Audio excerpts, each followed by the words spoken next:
Elle est en poste depuis plus de 3 mois. Maeva Cook, alias Miss France 2018, vient de faire son intégration.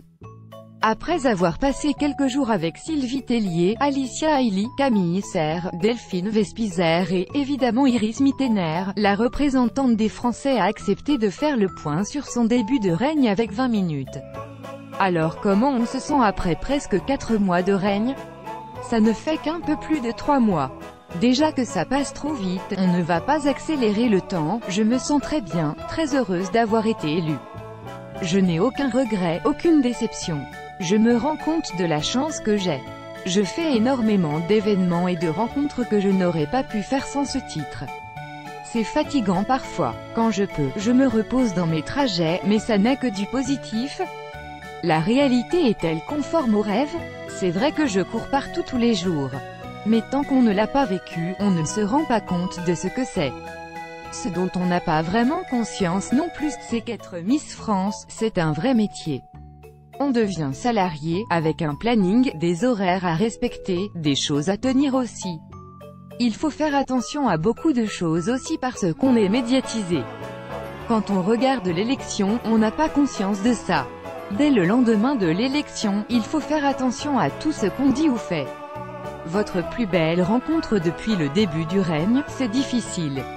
Je dirais Iris Mittener, je l'ai rencontrée 2 jours avant l'élection.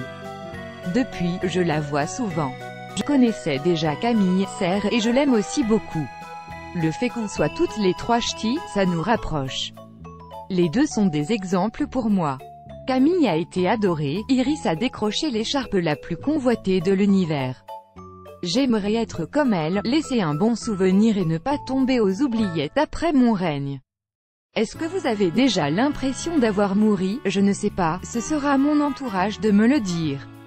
C'est une formation aussi, donc je pense que oui. Le rôle de représentation aide à mûrir parce qu'on a des responsabilités. Quels sont vos meilleurs souvenirs pour l'instant? Pas plus tard que ce début de semaine, durant mon voyage d'intégration. C'était génial, on a fait plein d'activités.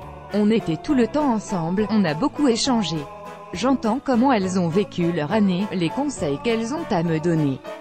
On sait que d'autres filles ont vécu la même chose que nous. C'était 4 jours où on s'est amusé entre copines, c'était vraiment bien. J'ai la chance de faire des choses que je n'avais jamais eu l'occasion d'essayer auparavant. Le 15 mars, j'étais à la verticale de la Tour Eiffel. J'ai eu la chance d'aller tout en haut, où personne ne va. Être Miss France ouvre des portes incroyables. J'adore aussi aller aux avant-premières de films parce que j'adore le cinéma.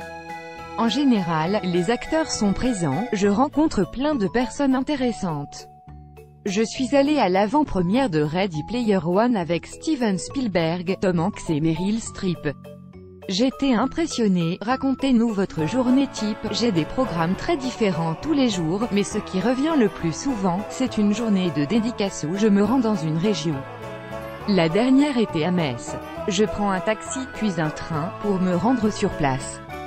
En général, on déjeune avec les organisateurs, il peut y avoir des élus.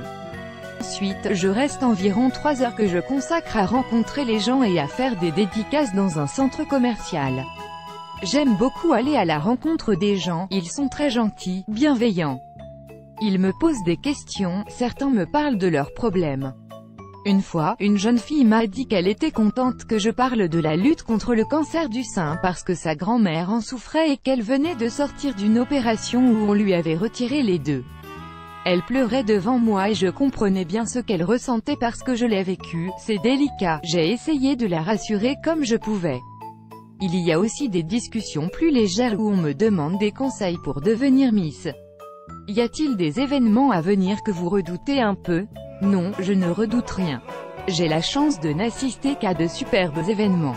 Je vais participer à Fort Boyard, j'ai un peu peur de tomber sur des épreuves difficiles, mais j'ai aussi hâte de vivre cette expérience.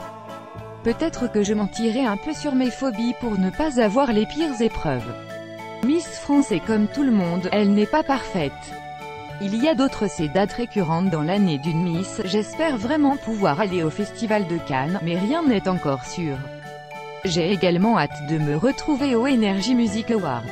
Les élections des Miss régionales, ça va être bien, mais quand leur sélection va commencer ça va me rendre un peu triste parce que ça veut dire que je serai sur le point d'être remplacée. Ça va vite nous amener à décembre et ça passe déjà trop vite. On lit partout que vous avez toujours voulu devenir Miss France, pourquoi? C'est faux, je n'ai pas toujours voulu devenir Miss France, ça n'est pas un rêve depuis petite, même si j'adorais l'émission.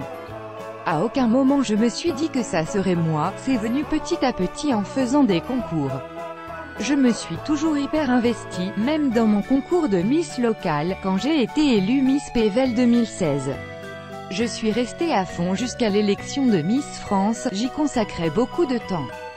Je voulais montrer au comité que j'avais vraiment envie d'être Miss Nord-Pas-de-Calais.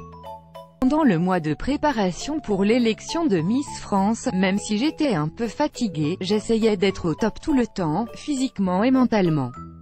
Je donnais le meilleur de moi-même à chaque instant. Et je suis persuadée